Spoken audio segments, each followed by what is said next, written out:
You is smart. You is kind. You is important. That's so good. I just want you to know that faith does have purpose and value, and it can be used intellectually. People say, yes, what's the difference? You know, the Bible's just another book. No, first off, that's wrong. The Bible's not a book. The Bible's 66 books. 40 different people wrote it. Over 1,500 years. There's never been a book like that in history, ever. Does that make it the Word of God? No. It just means it's worth considering, because there's never been a book like this.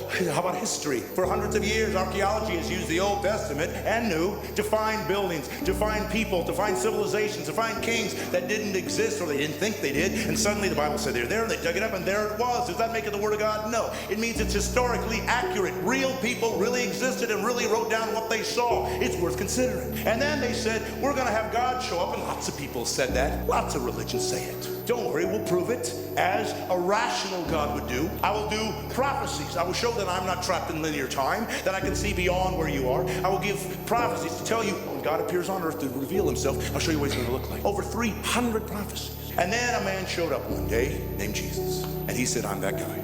And he fulfilled all 300 prophecies. People could say, well, yeah, so they just wrote it afterwards and filled it all in. But we know that the first Greek translation of the Old Testament was done 250 years before Jesus was born.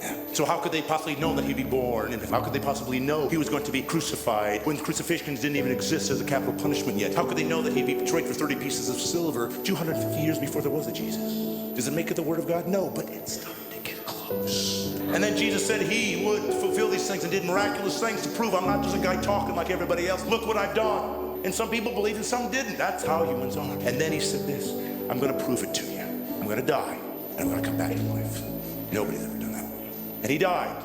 And all those who were with him ran in fear, as would all of us. And they ran away, and they said, I guess we were wrong. And then something happened. Something happened that made all these guys come back and be willing to be martyred for this belief system, except for one. Of course, John was sent off, but everybody died a martyr's death. What was it for? Because they thought they were going to get rich? There was no riches here. There was no riches. The Roman government hated them. They wanted them destroyed. They'd use them as people that could be eaten alive by animals for sport and entertainment. You were kicked out of your culture. The Jews weren't going to take you in, so there was no value there. There was nothing good here. There was nothing here to gain. And they all still died for what? Because they found a new religion? No, for one reason. They said this, I saw him die, and I saw him come back.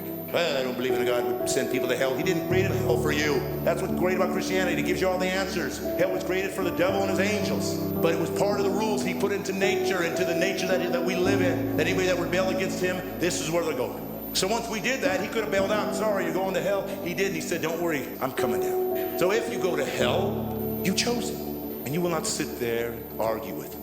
You'll know what you've done. And if you're an atheist, let me tell you something. That's your dilemma. If we all die and there is no God, it's just eternal unconsciousness, you'll never know. But if you're wrong, you'll know forever. And it's not a gamble anybody should take. Well, what are you saying? I should just believe in Jesus so I don't go to hell? Pretty much. Word of God speak, would you pour down like rain, washing my eyes to see your majesty, to be still and know that you're in this place. Please let me stay and rest in your holiness. Word of God speak.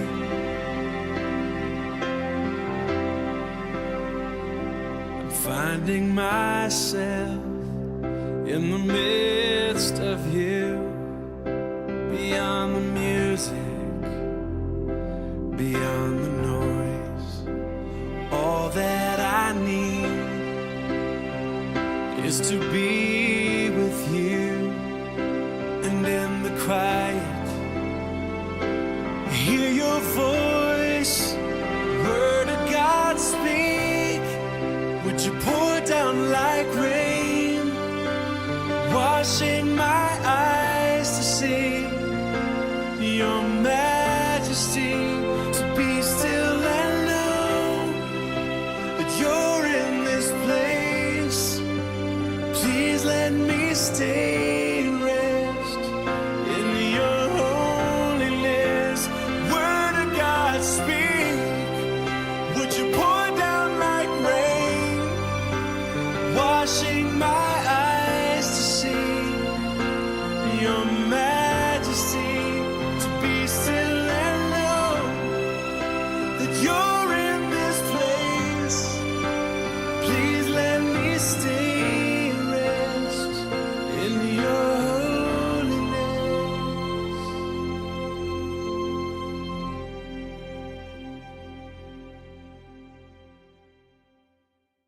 I plead the blood over you. Thank you, Jesus.